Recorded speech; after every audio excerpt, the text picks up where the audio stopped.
Hello and welcome to another episode of Top3Tech. Today we have the XFX Speedster Qick 210 RX 6500 XT. We're going to be doing unboxing and we're going to be doing the benchmarks. For the benchmark portion, I'm only going to test it in PCIe Gen 4. If you want to see it with the PCIe Gen 3 compared results, you're going to have to tune into another video. But let's go ahead and get started with the unboxing and then we'll go ahead and move on to the benchmarks. So stay tuned.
Just to let you guys know before I unbox this, I have cut the seal open, but I have not checked out the contents inside, so you guys will be doing a first look with me. So let's go ahead and check out this card.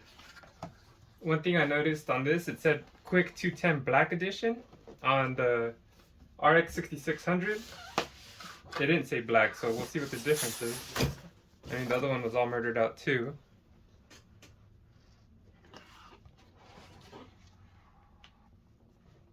So this foam padding, oh, I thought it was stuck on the top, but it's not. It comes off. It does come with this stop important driver information. There's no disc inside. You would have to download it online. Put that there. Quick installation guide, I'm assuming, or probably warranty. I'll check right now. I do like the little design it has. Oh yeah, a quick install. Tells you about the pins, tells you about how to install the graphics card, how to install the AMD Radeon software, the connections, warranty, display adapters, troubleshooting, BIOS switch if it's available. And then of course, what you guys want to see, the actual card itself. It looks pretty much like the other card, the 6600. The back looks very similar as well. Sorry guys, I was looking at that. Well, let's get a closer look and see what the difference is spec wise, huh? Or yeah, physically wise, I'm sorry guys. And of course we have a dual fan card that measures 233 millimeters long in length. It's got the plain black front. The XFX stickers looked pretty whack. The back of this has XFX cutout, heat vents on top. The symbol is a heat vent as well. We got the Radeon non-RGB. It is a 6-pin, and the XFX is also non-RGB. The heat pipe is just a heat pipe. There's not more than one. Interesting design. And then we got the XFX logo with one display port and one HDMI. Since it is a budget card, it makes sense. You shouldn't have too much monitors. And today I have a EVGA 3070 Ti for the win on hand. I have a Phantom Gaming ASRock 6700 XT on hand. I have a Sapphire Pulse 6800, which you know I always have on hand. That's one of my cards. And then I have my Sapphire Nitro Plus Special Edition 6800 XT. That's another one of my cards. That way we can compare them physically a little bit to the 6500 XT. This thing pretty much doesn't weigh anything. The 6700 and the 68 don't really weigh too much, but the 3070 Ti and the 6800 XT are pretty heavy. This card is a little shorter, a lot skinnier. I mean, if you compare, let's see, look at that. And I mean, these are a big, let me see if I can clear up the back. So you see. I'm trying to remember if the original 6600 had the stickers on the front, or if they were embedded a little different. But the fans are a little bigger since it is dual fan.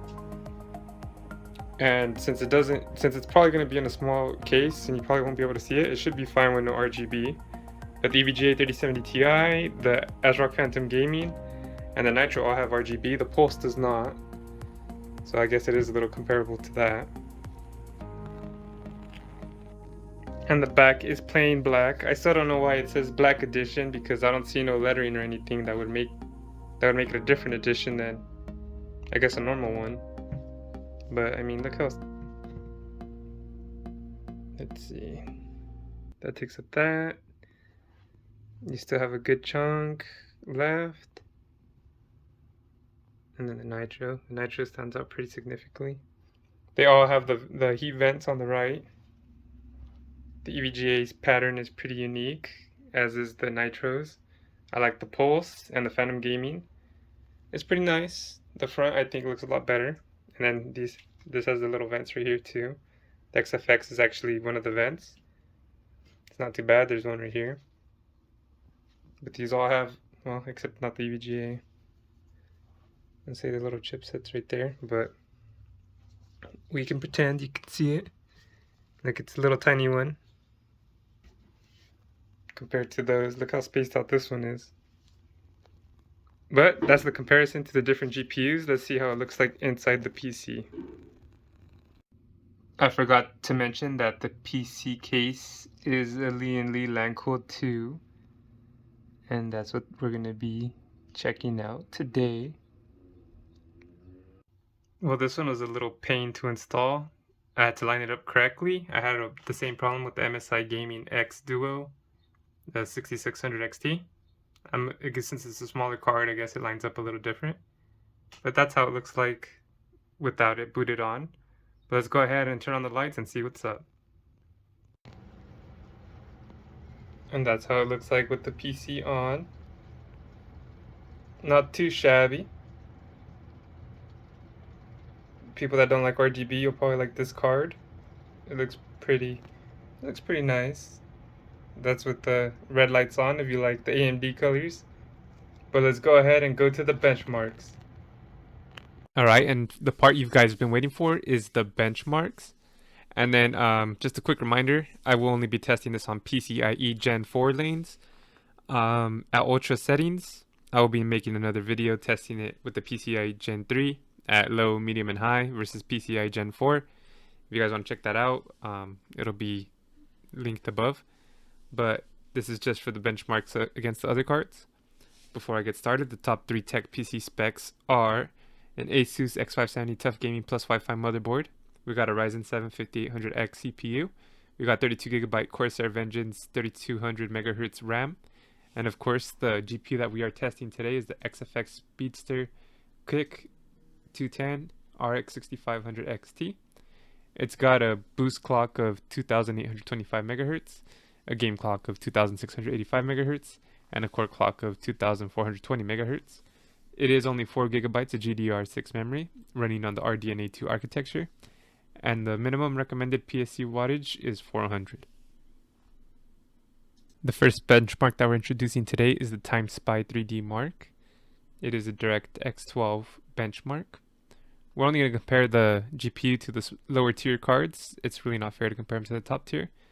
But we have the MSI Gaming X 6600 XT on top with a 9905 score. The Gigabyte Gaming OC 6600 XT with a 9638 score.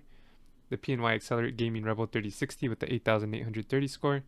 The XFX Speedster Swift 210 6600 with the 8366 score. And the XFX Speedster Qick 210 6500 XT on the bottom with the 5569 score.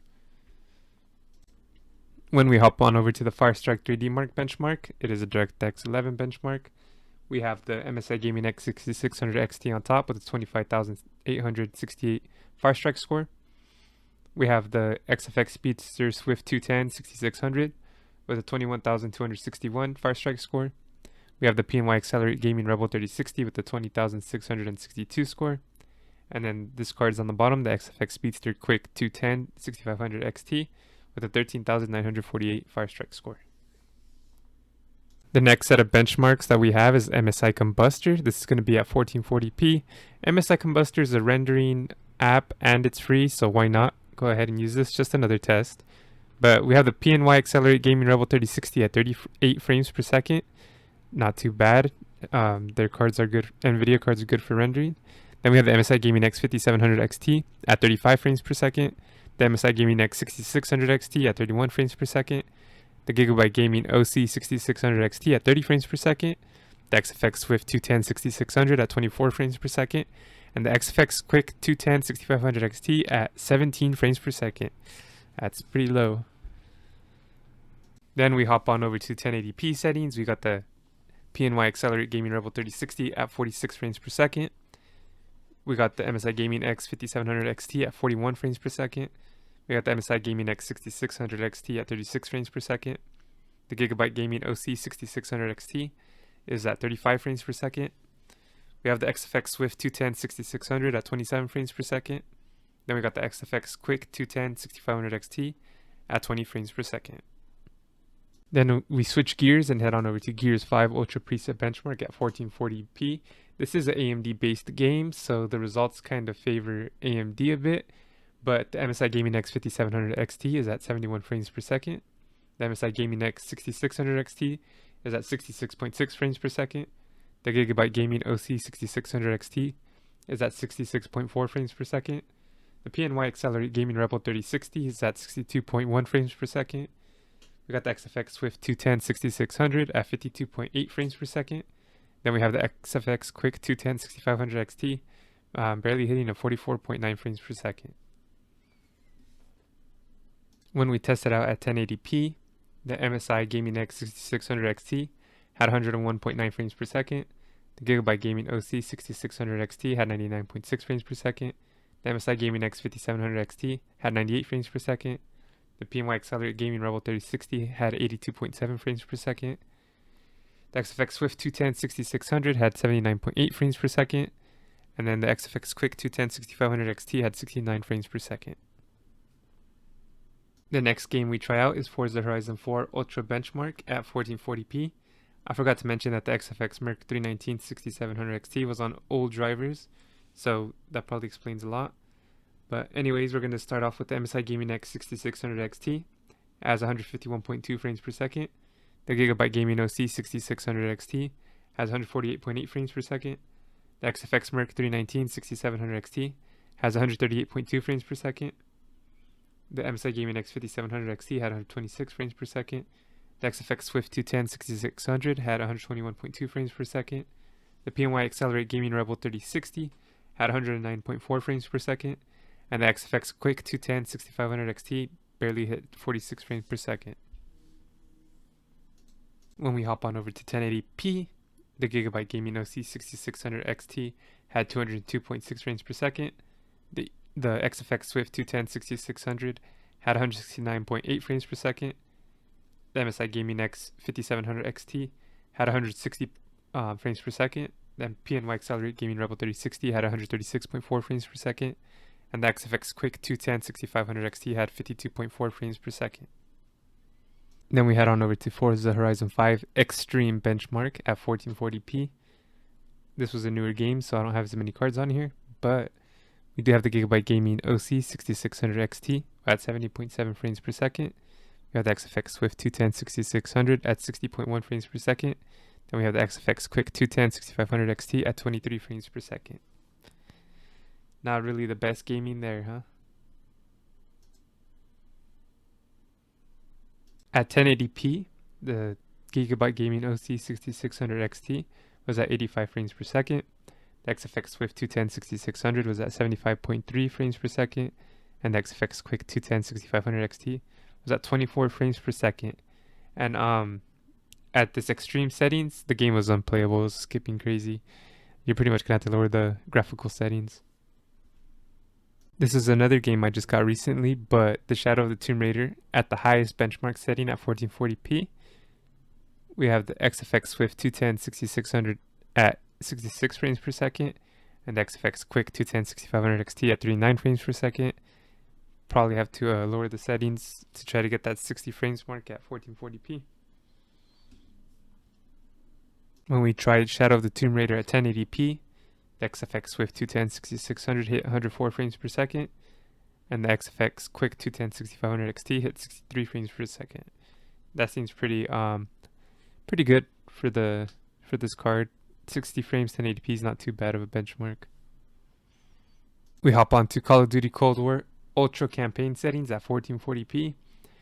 For NVIDIA cards, I recommend turning on DLSS. The game looks pretty good. It gives you the extra boost. But anyways, the PNY Accelerated Gaming Rebel 3060 was at 67 frames per second. With DLSS, it had 92 frames per second. The MSI Gaming X 5700 XT had 72 frames per second. The Gigabyte Gaming OC 6600 XT had 67 frames per second. The XFX Swift 210 6600 had 58 frames per second. The MSI Gaming X 6600 XT had 56 frames per second.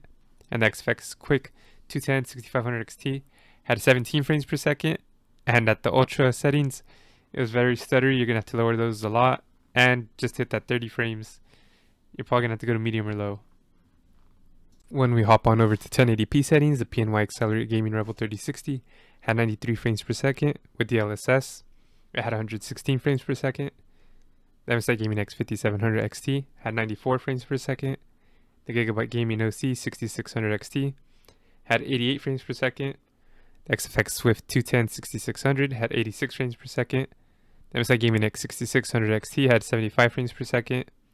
And the XFX Quick 210 6500 XT had 24 frames per second. Not even hitting 30 frames. Once again, you're going to have to drop that down. And that's kind of embarrassing. The next game we have is Call of Duty Warzone on the Caldera map on high settings 1440p. This game is a little bit random, so the frames might not be too accurate, but I got them pretty close. I have this pretty good method of running around the same track of the map. But, you know, it is a little random, and it is a newer map, so that's why there's not as many graphic cards. But let's go on with it. The Gigabyte Gaming OC 6600 XT had 91 frames per second.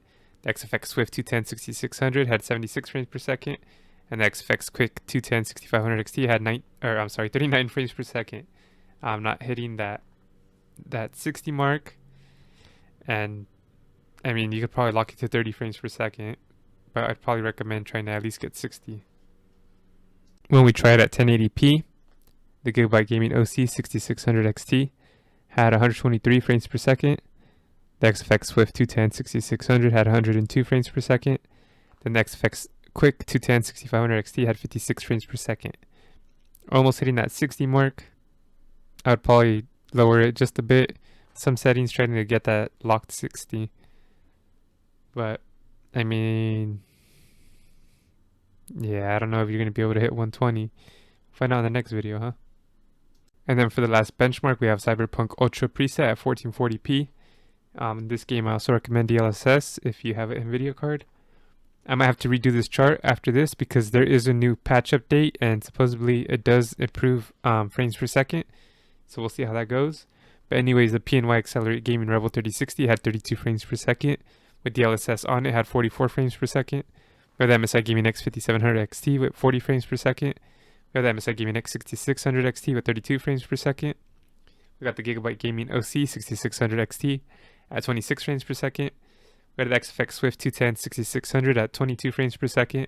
Then we had the XFX Quick 210 6500 XT at 10 frames per second. It was literally unplayable. Not only the 10 frames, but it was just jittery and stuttering and skipping all nasty. So you're going to have to lower that Ultra preset down significantly to at least get the 30 frames. When we try out Cyberpunk at 1080p, the PNY Accelerated Gaming Rebel 3060 had 51 frames per second. With DLSS, it hit 69. The MSI Gaming X 5700 XT had 62 frames per second. The MSI Gaming X 6600 XT had 60 frames per second. The Gigabyte Gaming OC 6600 XT had 49 frames per second. The XFX Swift 210 6600 had 39 frames per second. And the XFX Quick 210 6500 XT hit 20 frames per second. Again, lower the the Ultra down, try to get that lock 30. I'd probably recommend that for this game. So all in all, I'm a little bit conflicted about this card. At first, I was really against this card, but over time, I realized that people need to buy GPUs, and not everyone has the money to afford one. So, like I said, I'm kind of mixed. As you saw the results in like all the ultra settings, extreme settings, the card is terrible. But this card is not meant for those settings. That's why I'll be making another video with low, medium settings, and then also, you know, with the PCIe Gen 3 lanes and the PCIe Gen 4. And talking about that, this card doesn't have the normal 16 lanes. It only has the ×4 connection. So that's what's limiting it as well. It's only 4 gigabytes of VRAM, not the normal 8 or I mean 6. And it's kind of funny because AMD had made a post before saying that 4 gigabytes was a thing of the past, you know, and they go and make this, and they took it down, of course. And this doesn't have an encoder in it, so you can't record your gameplay or you can't stream, which is pretty terrible because people like doing that. So that's another reason this card doesn't make too much sense. It's purely just for strict gaming. The price I got it for was $304.07 after taxes and shipping. The MSRP of the reference card is $199. So, I mean, you gotta consider that as well. I guess the real question is, do I get this card or do I get an older card that's used on the market? I guess it just depends if it's a reputable seller, or, you know, someone on like a forum page or something and you know them, or they got good recommendations. Maybe it'd be better to do that because some of the older cards actually perform better and are cheaper, like the 570s, 580s. It just depends what the price range you get it for. But I don't like buying like used things and that don't have warranty. And like, maybe if you can find this card used, or like a newer 6000 series card used for a good price, hop on that. Those aren't like, if you buy a used card, if it's what, a year old, that's not too bad. But a lot of the previous gen, they might be too older. But I don't know, a lot of people say that's a good way to go, so that's something to consider. But I hope you guys appreciated the video. This is the unboxing and the benchmark. I hope you guys stay tuned and make sure to hit that like and subscribe. Catch you guys on the next video, and catch you guys on the medium and low quality benchmarks. Peace. Thank you for watching another video from Top 3 Entertainment. I hope you hit like and subscribe. Also, I'm going to have a recommended playlist, a recommended video right here, so make sure to click that as well. I appreciate you guys tuning in, whether it be to the Top3Tech, Top 3 Gaming, or the Why Not Me podcast. You guys are dope. I hope to see you guys on the next video. And of course, let's grow this thing together. Peace. Peace. Peace.